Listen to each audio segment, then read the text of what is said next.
architecture can change the way we feel and the way we behave. It is essential to think about the relationship we have with some of the most important places in our lives, where we live, where we work, where we play. Science has shown that aspects of our environment, such as the size of space, light levels, materials, simply overall appearance, can affect us. Many windows in new housing are just over ½ metre squared.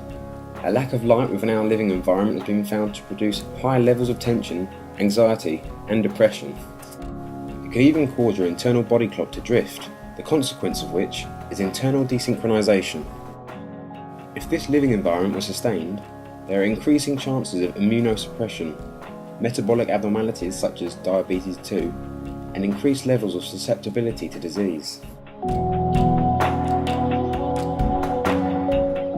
Materials have an effect on us based on their colours, textures, and the memories we have related to them. Maggie's in West London is a drop-in centre for cancer patients. Key to its philosophy is to use materials in a design that inspires, relaxes, and stimulates, creating an architecture one can connect to physically and emotionally. You're actually creating an environment, it's the environment that's actually also there to try and heal you as well. And so the more comfort you can actually get out of the environment that you're within, and the more relaxed you can be, the better the whole psyche is going to be. Try to use soft woods where we can. The only places we've actually got hardwoods are on thresholds where they're going to get worn.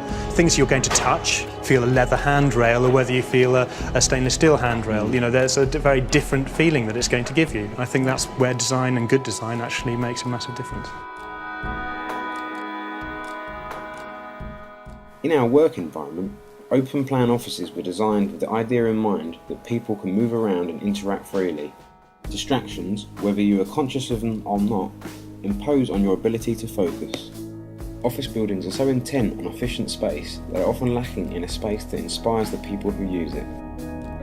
We noticed that there was a lot of stuff centred on the idea of having a clean desk, a lean space as people call it. Now, psychologically, that doesn't make any sense at all.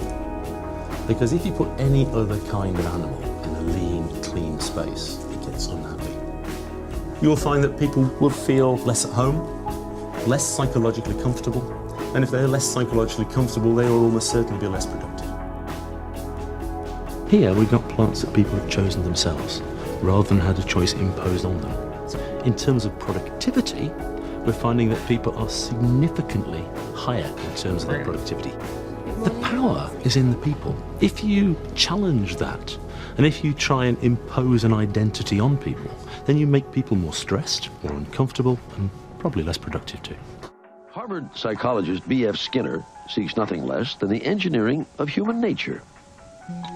In experiments with subjects as simple as pigeons, Skinner contends that with the right tools, we can predict and control behavior. He develops a system called operant conditioning to prove that a behavior will be repeated by a subject when rewarded. Repetition leads to reinforcement. Reinforcement to changes in behavior. Operant conditioning principles may very well be applied to the design of environments and architecture by treating them as learning systems arranged to bring about and maintain specified behavioural topographies. In Skinner's later works, he offers an explicit design for sustainable behaviour with view of the possibilities of intelligent use of operant conditioning. What it really tricks me is to make architecture that does something else than just form. I think it's very, very important that architecture has meaning. And for me, meaning is how architecture shapes behavior.